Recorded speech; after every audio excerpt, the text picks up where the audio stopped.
Assalamualaikum warahmatullahi wabarakatuh. Saya Adelia Maharani NPM 66 dan partner saya Fatan Yuda Haryono NPM 99. Di sini saya dari kelompok 28 mau menjelaskan materi dan program tentang ProModel. Nah, apa itu ProModel? ProModel adalah sebuah software simulasi berbasis Windows yang digunakan untuk mensimulasikan dan menganalisis suatu sistem. ProModel memberikan kombinasi yang baik dalam pemakaian, fleksibilitas, dan memodelkan suatu sistem nyata agar tampak lebih realistik. Hal-hal yang perlu diperhatikan dalam memodelkan suatu sistem nyata yaitu bagaimana sistem beroperasi, aliran bahan, logika operasi, kerja resource, dan lintasan kerjanya.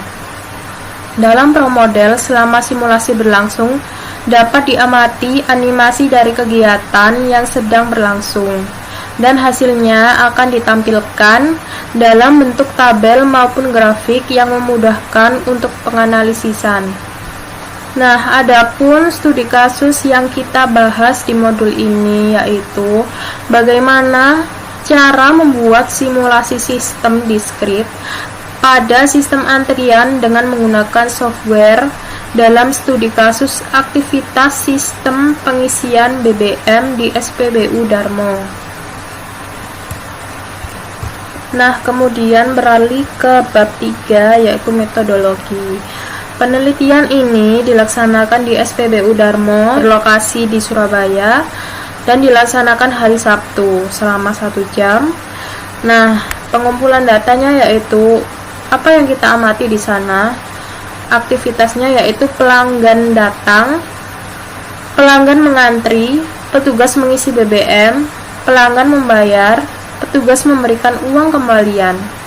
Kemudian, program akan dijelaskan oleh partner lab saya yaitu Fatan Yuda.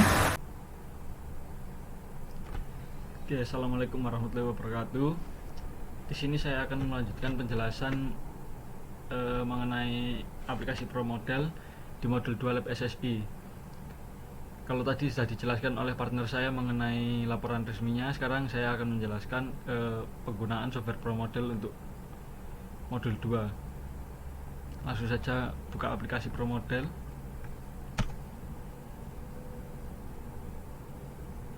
Oke.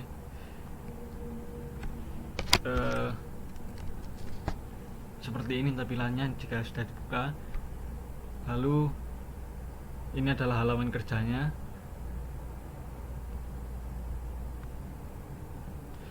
Nah, di sini saya akan mencontohkan melalui data yang sudah saya buat.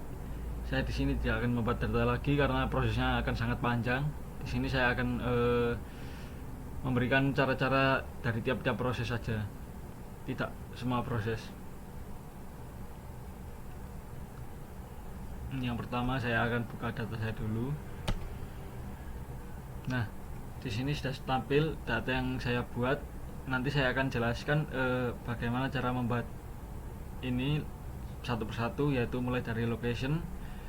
Yang kedua masuk kepada entitas, lalu masuk ke proses. Langsung saja ke contoh pembuatan gambarnya ini dulu, yaitu location.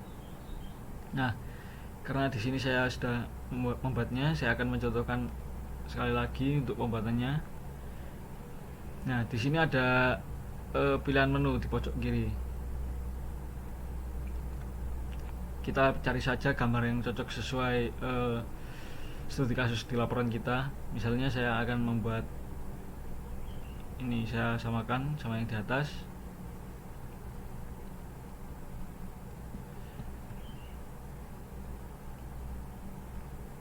Nah, setelah kita buat location-nya, kita beri nama sesuai yang ada di laporan resmi. Uncek new-nya dulu, lalu masuk ke sini, klik. Oke, kita beri nama, contoh saja pelanggan datang.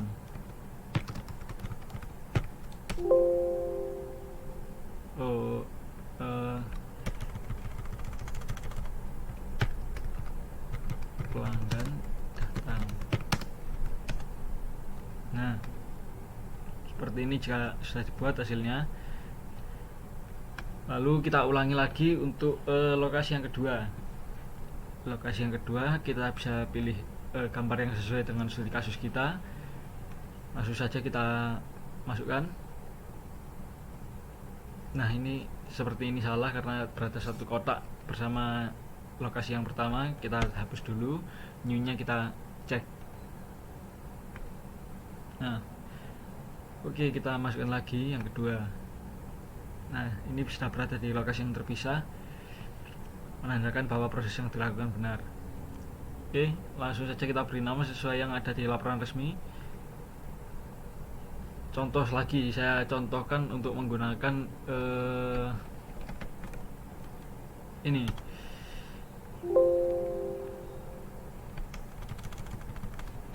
pelanggan antri.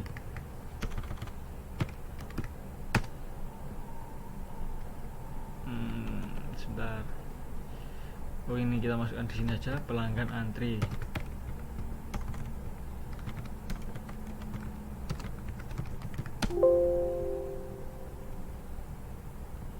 Oh, namanya duplikat. Usahakan untuk memberi nama tidak sama dengan lokasi sebelumnya. Jadi kita beri nama pelanggan antri 2 saja sebagai contoh.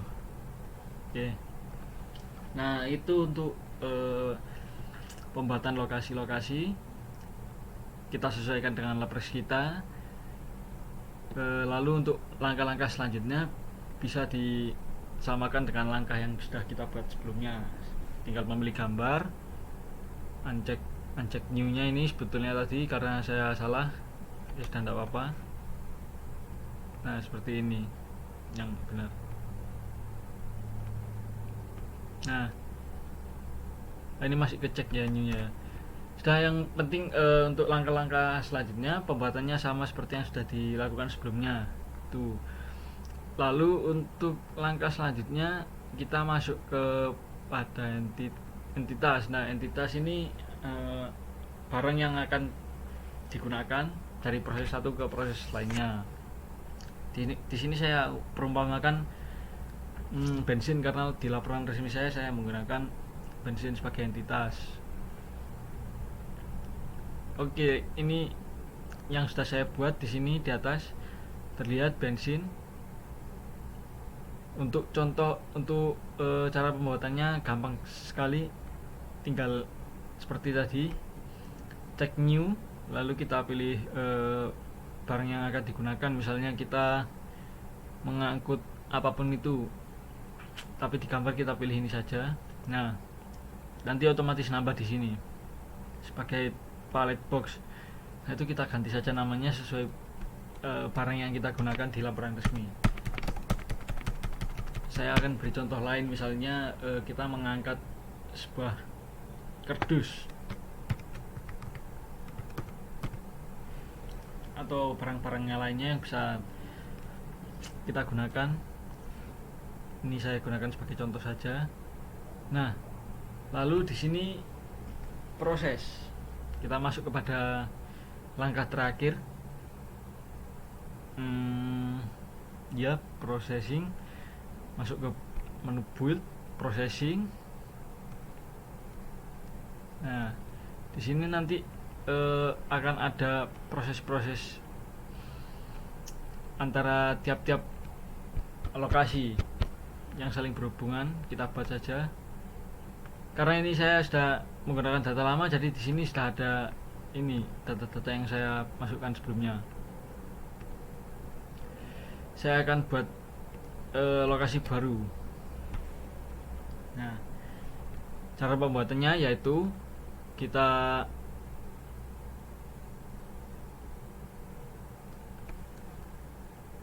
sebentar.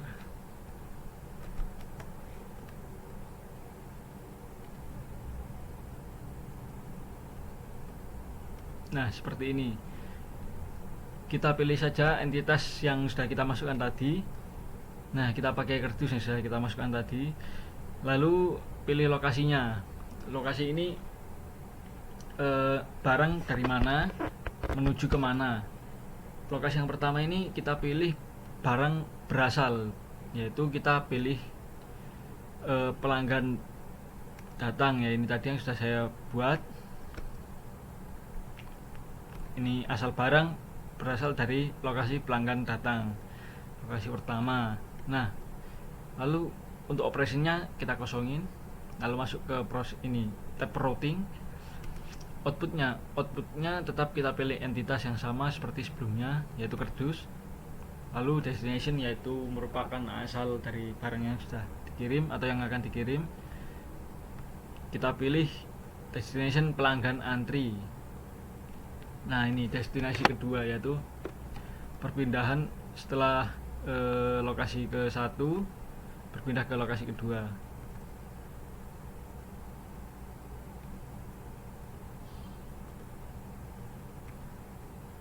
Oke. Sini tetap. Lalu untuk move logicnya, nah ini yang sedikit panjang prosesnya. Kita akan membutuhkan program lain, yaitu StatFit.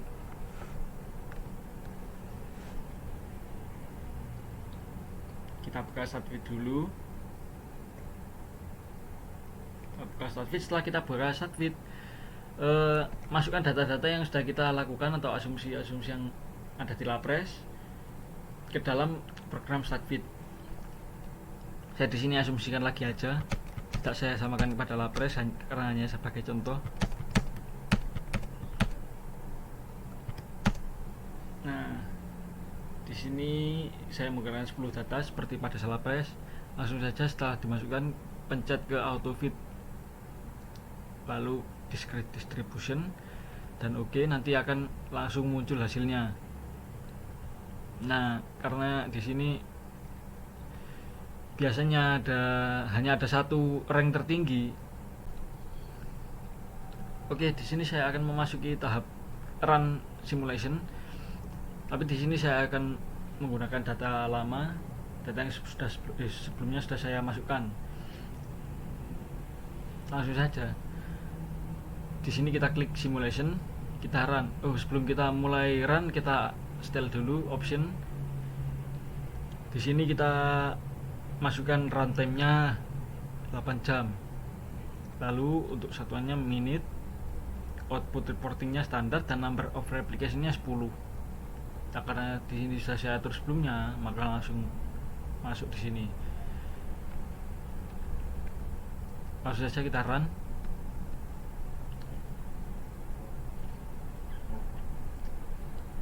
Karena di sini prosesnya sangat lama, akan saya skip saja. Nah, ini tombol untuk mempercepat proses simulasi. Langsung saja. Oke. Jika ada peringatan seperti ini, langsung kita klik yes saja untuk melihat hasilnya. Dan nanti akan muncul window seperti ini. Muncul jendela baru. Muncul jendela baru seperti ini. Langsung untuk replikasinya kita set all untuk melihat seluruh hasil replikasi 1 sampai replikasi ke 10. Kita oke jika kita sudah setel seperti ini. Nah, untuk data yang kita gunakan nanti berada di sini, entity activity. Lalu kita bisa gunakan ini, average time in move logic. Tapi karena saya proses antrian, ini menurut saya yang harus saya gunakan yaitu average time in system di sini. Nah, kita sudah dapat hasilnya, kita simpan, lalu kita masukkan ke Lapres dan kita mulai proses penghitungan seperti yang ada di Lapres.